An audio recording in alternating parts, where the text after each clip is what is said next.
CCR TV is back, and this time we once again focus on entrepreneurship. The reason we do this, we are very keen on this, is we would like to encourage young people to think seriously about business. The job scene in India and in Goa is not good. Internationally also it is not that great. So the more you think about this business and become passionate about it, like the gentleman we are going to meet just now, you will see the benefits of it.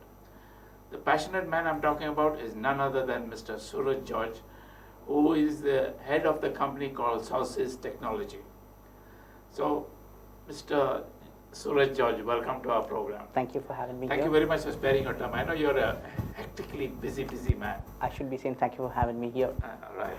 So, anyway, can I just call you Suraj? Yes, sure. Suraj, tell us how did it all start? What was that passion that got you into this business thing? Well, let's just say I started, when I was small, pocket money wasn't really easy to come by. So I had this little thing where I lived in this colony where we had a lot of apartments. So I said okay, all these guys wanted was somebody to deliver some groceries or whatever. So I said, let's start with something that they can't get. So I started going I signed up with one of my mom's friends who was manufacturing liquid soap that time, way back in the 90s. And I contracted with him to all these household cleaners, liquid soap. So I started making packages for my neighbors. Right, okay. So every month I had a fixed amount, okay fine, 20 people wanted an order, and it was always fixed. So I would make approximately around 200 rupees a month. And in the early 90s, 200 rupees a month for a person who's in I was 9 or 10 at that time. It's a big amount of money. Petrol was very cheap then. I mean it was a very big amount of money, 200. And I continued it for about 3 years. So you, in fact, started like Amazon in those days. Yes, door to door. Actually, yes. Yeah, if you think about incredible. Okay. So then, anyway, so you started at 9 and started making a little money for your daily expenses and all. Tell us a little bit more what happened thereafter. After that, so then I continued this thing for 3 years till the 6th standard. That's when the load starts. And over time, my earnings grew from 200 to became 500 a month, which was almost trebled in 3 years, which is pretty good. Yeah, absolutely. Yeah. But then again, the supply started. My supply started dwindling down. It's for some reason the distributor couldn't supply anymore. So then my commitment started failing. But once that happened, I said, if my clients were expecting that from me, and if I can't deliver, if I don't get supply, I can't deliver. So slowly I kind of weaned off, and by the time the market had already caught up, there were other people in the market also, and that's when I said, okay, let it be. So tell us then, how did you finally land up in computer world? Oh. From selling this kind of tidbits and then the computer world, which is a big world at that time. You want the honest answer? Absolutely. It was purely by accident. Okay. Like in the 6th standard, this was somewhere in the 90s, I think it was 6th, right? When computers first came to go. I studied at the Don Bosco's Panjim. So this was somewhere in the mid-90s when I was in the 6th standard. And then Don Bosco had this thing where we would have computer classes. So I had to choose. In the 6th standard, you could choose between computers, technicals, or arts. So I'm like, arts, though, forget. So not my line of work. It's interesting, but not my interest as such. Then I said, technicals. I was going to think, because I didn't know what this computer thing was, a new thing it was, and it was quite expensive also. I said, oh my gosh, it's going to cost me so much a month. I'm pretty sure I selected technicals. Right, okay. But I got the call, but then for some reason, I do not remember whether I ticked it wrongly or what, I got a call saying that I had signed up for the computer class. I'm like, okay, now that I signed up for it, I said, okay, let's see what this computer thing is all about. So I started. And then I found that this was something I was, with no effort involved. It was so easy. It was as if I was, how do you say, born for it. Yeah, born for it. That whole thing just gelled, and I found something I liked to it. And that's where it started from. Now tell me one thing, I've heard many people saying this about liking computers. Is it because you like maths very much, or is it because You just love to play with the keyboard and things like that. It's not about math, it's not about keyboard, it's that, imagine you have, how do you see, no, not math definitely not, but yeah, math is important, but not in the computer part of it. It's like you have that one little device with you, you have that one little thing with you that can do whatever you want it to do. Right, okay. Earlier you had to keep like a big pile of files to store your data, you just sit and type, it's a little pen drive, you keep it on. So when I talk about liking computers, it's more about like, I have that one little assistant, I have that one little partner, you can say, who gets the job done for me, and with the machine, they don't grumble. Okay, now I want to go a little deeper into what you actually are doing in computers.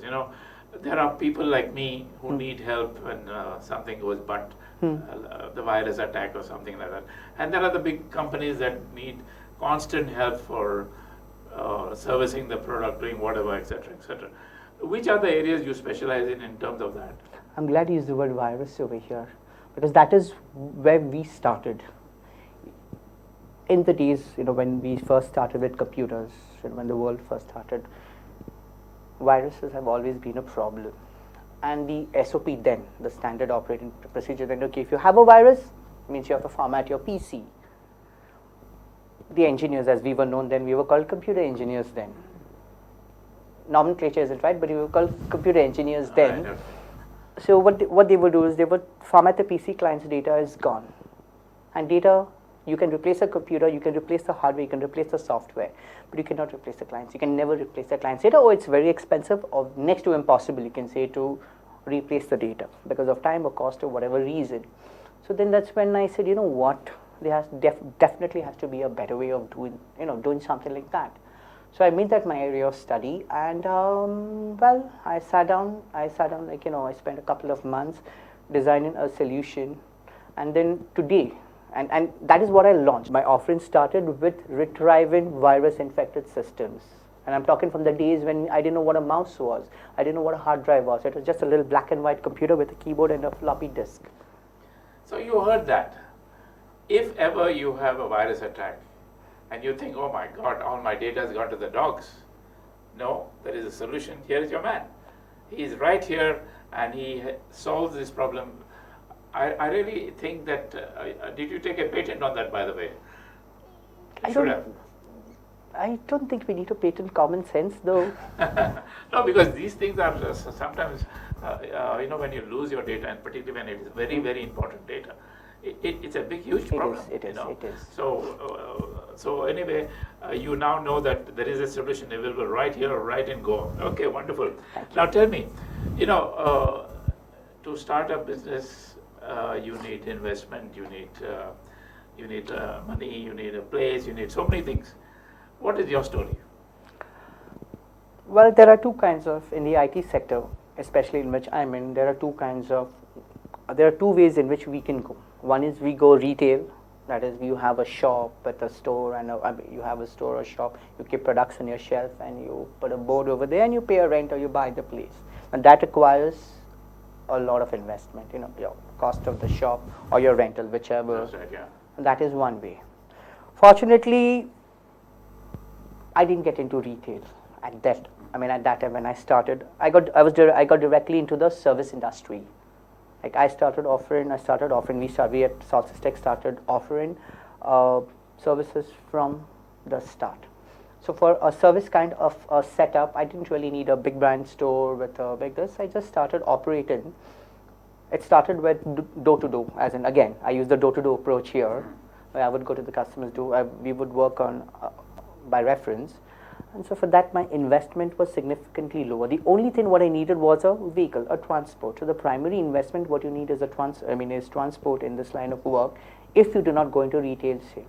So from that point of view, I would say I started with a very low investment. However, you cannot survive only on service. We take up projects. Now projects involve, big projects, and they start. That is where we have orders where we take up network setups, we take up site setups, we take up turnkey projects. Now that is where we got investment. The customers don't pay us, we don't get our payments immediately on time. So over there we block quite a lot of money for stock and then by the time we get our money back, we get what, 7 days or 14-day credit limit maximum. But our payments take a minimum of 21 days. Average turnaround time is 24 days for our payments to come back to us. So for that, quite a lot of money gets blocked of us. So you need to have some sort of fund that you can actually roll over without touching. So you have never approached any finance agency or a government thing for any kind of financial assistance? Yeah, see the problem, it's not a problem as such. The IT industry traditionally, when we talk about IT in Goa or India, in Goa particular, the common view is that, okay, IT people think about, okay, you're into software programming, you're into web development, you're into coding. Nobody ever talks about those in the hardware networking and the service sector are largely ignored. Even when it comes to loans, so if we need a loan, even as an MSME, we don't come under MSME because of our nature of work.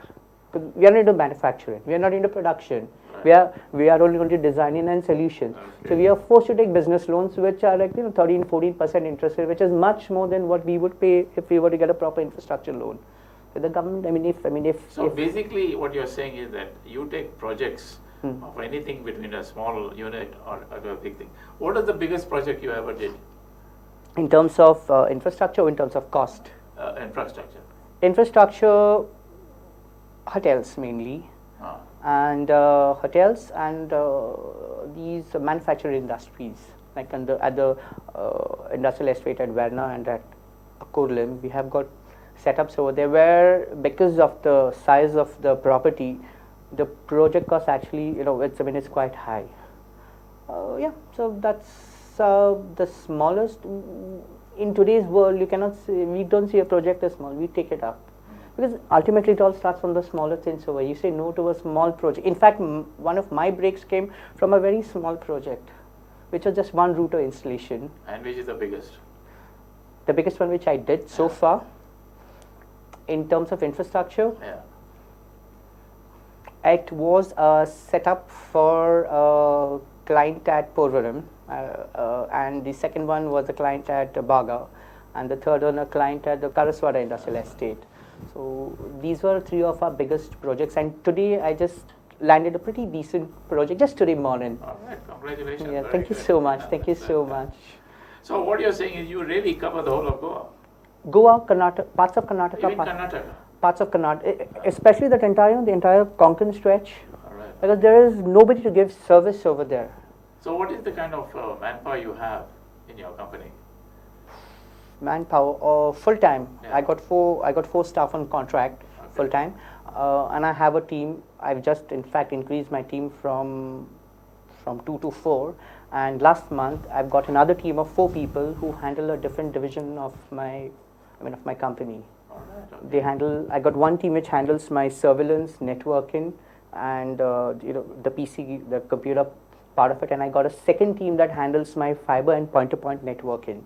We have just started launching point-to-point fiber networks across Goa. All right. Okay. Wow. Quite impressive, young man. Thank Quite you impressive. so much. Okay. Now tell me, we hear a lot these days about digital marketing, Facebook and Twitter and what have you. And with Trump being banned from all these things, you hear even more of it. What is your view about these kind of let us say, branches of the computer world? These Facebook, Twitter, even WhatsApp for that matter, these are messaging platforms, so what we call social networking platforms. Yeah. In the sense that it is, in terms of from a marketing point of view, if you look at it, the largest marketing platform today, social marketing platform, is WhatsApp. Yeah, right. Not Facebook, WhatsApp, which belongs to Facebook now. And Twitter is mainly used, Twitter of course is the one that started it all. It all started with Twitter, a small little thing, and today Twitter is like huge. From a marketing point of view, all these social platforms provide you a network which you wouldn't be able to reach due to geographical restrictions or time or cost. Like you said in one place earlier, if you had to send a mailer, we had to put it in the post, we had to send it to you. You could send an email it to people, but you needed to have the email addresses of those people. That's But right. when it comes to, say, WhatsApp, or when it comes to Facebook for that matter, you can just put a broadcast out there on your page, like you have a little page that you Yeah. make for your business or for yourself if you're into, say, doing something on the personal side, and the person needn't be on your friend list or on your chat list, they can access it too. Right. So platforms like social media platforms like, say, Facebook or WhatsApp for that, both give you the kind of reach that you wouldn't have otherwise, sitting at home without too much of an investment other than your time. So, in terms of your kind of business, that is not your cup of tea. Not really, in the sense that we have a presence, but we don't really advertise on Facebook. But what works for us is WhatsApp, because literally everybody, even our orders, our purchase orders, which used to come, by mail or by email earlier, now come on WhatsApp, not on Facebook. Facebook, I mean, if you want to actually use social media platforms, it works for brands, it works for brand companies that are into a narrow range of products. That's right. Say maybe an artist or something like that, or say a particular brand that wants to advertise a particular product, it's good for that. But for us in the services sector, it's not just one thing, we are into myriad amount of things. So, Let me change the course a little bit now. You just mentioned that you have two divisions in your company. Now, if I were looking for a job in your kind of a company, what would be the typical kind of qualification you would be looking for to employ me? first thing I would see two things. One is your technical competency, and more importantly, your attitude when working with people. So Because- when it comes to technical competency, what are you looking at? Some degree, or what are you looking at? I'm not looking at a degree, I'm not looking at a diploma, I'm not even looking at if the person can read and write, and if the person understands the basic tenets of what he or she needs, what needs to be done, that's more than enough for me. In Okay, fact, so- two of my team members have not even completed the 10th standard, but they are so technically skilled. Me sitting here, they are out in the field working, and I do not have to even follow up. And how do you account for that? I mean, how does a not even 10 standard person be so good for you? It's their passion and it is the passion and the eagerness that my team has. Right. Okay. Now you mentioned two things. One is technical, and one is And the attitude. In our line of work, we are face to face with the client. We are face to face with the end user. Right. Sometimes I'm on the field. Sometimes most of the time my team is on the field in one location. I'm at another location. It's not all the time I can visit. So when my team is out there, they will be interacting with, say, the managers, junior, senior, and even the company owners at times. yeah. When dealing with a clientele, most of my we have clients in different sectors, right from the home sector to the HNI sector to the industrial business sector. We come across different people from different socio-economic statuses. When we talk to them, we got to be like, see, when interacting with somebody, you got to learn what we all know what to say. But more importantly, we got to learn what not to say. Sometimes we have certain customers, for whatever reason, they are annoyed with something. They sit and they scream at everybody. Well, that's okay. You've had a bad day. It's So okay. this is another thing young people should understand. The need for soft skills. You've got to have soft skills to be able to talk to your client so that he not only gets the thing he needs, but he says, "How? This is a wonderful young man. I think we should call him again for business." So this is the kind of passion that I think Mr. Suraj is talking about, and I appeal to all young people that besides your technical, your studies, etc., develop your soft skills. If you need help there, we are here to help you, but you got to develop your soft skills. That is a very good point you made, Mr. Suraj. I appreciate that. Now tell me, all business people are thinking of expanding, going into new fields, etc. What is your plan for the future? My plan for the future. Well, the lockdown gave me a lot of perspective what I wanted to do in the future, and it actually made me reimagine what I want, redesign and reimagine. What really caught on during the lockdown was the need to stay connected at all times. Yeah. And hence, post-lockdown, as soon as the lockdown opened, as soon as it was conveniently to work with. That is in January. I've gotten into fiber networking, where we offer, as I said, we just launched 20th of January. That was on the feast of Saint Sebastian. All right, okay. That's the day I was baptized too, and we launched on that day. So one of the areas which I was looking at is offering point-to-point fiber networking services. That is one, and getting into the high-end entertainment sector, home entertainment. Like people want private, personal home theaters. Yeah, that's right. So lockdown, you couldn't go anywhere. So your house became your entertainment, and we had a lot of inquiries for speakers. So that is one more thing that we have gotten into. The next thing is I've also realized the importance. We've also understood the importance of having a store. Like I have an office. We have an office where our clients visit, but hardly. We do not have too many walk-ins into the office. But probably in the next couple of months, we are planning to have a service center of our own in a nice, good location. And because I've been getting a lot of walk-ins, not in my office, but in my house. Okay, right. Because the office was closed during the lockdown. Yeah, that's right. Yeah. So, yeah, fiber networking, but getting into service as in off-site. And home entertainment. And the home entertainment. That's a pretty good big market. Automation also. I think that really kind of got going because of COVID. Because of the lockdown, so yes. That is one of the good points. But the sad part is you must have got a hit on some of your businesses at that time. Everything. About 60 to 70% of my clientele is in hospitality or in the building sector. And, if your clients are closed, you don't get business. So business took a big hit during the lockdown, during the whole pandemic initially. And because our clients were asked to stay closed, projects were left midway, contracts were not cancelled, but they were like closed, stopped halfway, payments were held up. But then the remaining 40% is always there. Somehow we managed to survive. I kept my staff and I didn't have the heart to let them go, because you can grow up to a certain point, but without your staff, you cannot, right? So what you're really saying is that you managed to look after your staff right through the almost 12 months of COVID. Yes. And they are still with you. They're still with me. They're happy and everything is very good. much, very much. Wonderful. That means you have a lot of trust in God. Yes, very important. That's His grace. So you see, besides finance, besides success, besides everything, you need God. And without God, you can't go far.